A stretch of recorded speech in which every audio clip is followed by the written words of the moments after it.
বল কি গোল হবে? গোল হবে না, হলো না। লক্ষ্য রাখতে হবে, ডাবল ডাবল যেন মারে না, খেলা শেষ হবে না।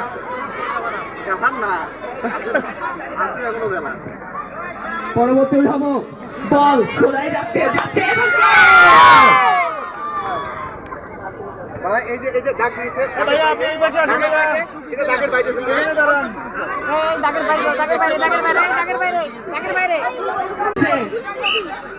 এইবার বল কোন দিকে যাবে? সোজা সোজা, মিস হয়ে গেল। এই যে দাগ দাগ পারেন, বল মাঠের বাইরে যাবে না, মাঠ বলের বাইরে যাবে? খাইবেন দেখি খাইবেন নাকি? দিয়েছেন।